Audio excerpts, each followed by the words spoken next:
নমস্কাৰ, মই হৃদয় জাননাথ। সকলোকে স্বাগতম মোৰ ইউটিউব চেনেললৈ। আজি আমি এডিআৰই 2022ত অহা কুৱেশ্যন এটা আলোচনা কৰিম। কুৱেশ্যনটো আপোনালোকে স্ক্ৰীনশ্বট লৈ ল'ব নাইবা লিখি ল'ব।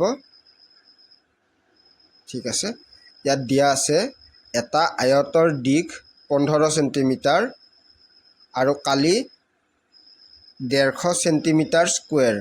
যদি কেৱল দীঘৰ বৃদ্ধিৰে আয়তৰ কালি 1/3 গুণলৈ বৃদ্ধি কৰা হয় তেন্তে আয়তটোৰ নতুন পৰিসীমা হ'ব। ঠিক আছে, এতিয়া চাওক, ইয়াত চাওক, এই প্ৰথমতে এইখিনি বাদ দিয়ক হা। প্ৰথমতে আয়তটোৰ যিটো দিশ আছিল এইখিনি আপোনালোকে মন নকৰিব হা। এইখিনি মন নকৰিব। আয়তটোৰ দিশ কিমান আছিল? এইখিনিৰ পৰা এইখিনিলৈকে 15 চেণ্টিমিটাৰ আৰু প্ৰস্থ 10 চেণ্টি, আৰু কালি যদি 150 চেণ্টিমিটাৰ স্কুৱেৰ হয়, এই গতিকে প্ৰস্থ কিমান হ'ব? 10 হ'ব। কাৰণ কিয় 10 আৰু 15 পূৰণ কৰিলে 150। ইটো চেণ্টিমিটাৰ, ইটো চেণ্টিমিটাৰ, চেণ্টিমিটাৰ চেণ্টিমিটাৰ লগ লাগিলে চেণ্টিমিটাৰ স্কুৱেৰ। এতিয়া কি হৈছে যে আয়তটোৰ অকল দিশ বৃদ্ধি কৰা হৈছে, এইখিনি দিশ বৃদ্ধি কৰিছে, প্ৰস্থখিনি একেই আছে। হৈছে আয়তটোৰ দিশ ধৰা হ'ল y = 15 চেণ্টিমিটাৰ, আয়তটোৰ কালি YZ হয়নে?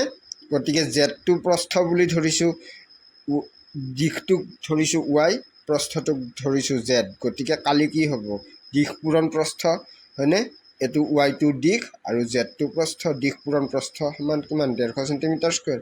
এতিয়া নতুন আয়তটোৰ কালি কিমান হৈছে যে আগৰ যিমান কালি আছিল 150 চেণ্টিমিটাৰৰ লগত 1/3 পূৰণ হৈ গৈছে হয়নে? গতিকে 1/3 মানে কি হ'ব? ইয়াত চাই লওক আপোনালোকে, 1/3 মানে এইটো কি হ'ব? যোগ হয়, যোগ হৈ যায়। 1 + 1/3 এইটো কিমান হ'ব? ইয়াতে 3 আৰু ইয়াত কি হ'ব? 3 × 3 + 4, 4 হৈ গ'ল। ঠিক আছে, গতিকে কি হ'ব? 3/4, 4টো ওপৰত 3টো তলত। এতিয়া 3ৰে 150 কিমান বাৰ যাব? 50 বাৰ, 20 চেণ্টিমিটাৰ। এতিয়া নতুন আয়তটোৰ কালি কিমান হ'ল? এই 200 চেণ্টিমিটাৰ স্কুৱেৰ হৈছে।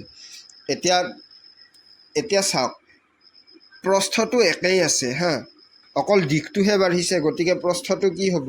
নতুন হেৰিটোত 10 থাকিব। গতিকে দিশ কিমান হ'ব? 20 হ'ব লাগিব হয়নে? তেতিয়াহে এই 10 আৰু এই 20 পূৰণ কৰি 200 পাম।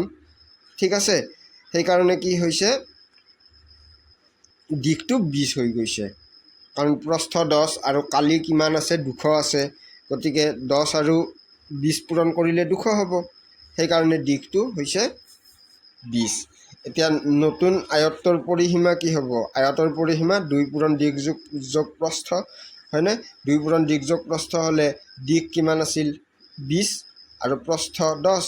গতিকে 2 পূৰণ 30 = 60। গতিকে এনচাৰ বি নম্বৰ এনচাৰটো কাৰেক্ট।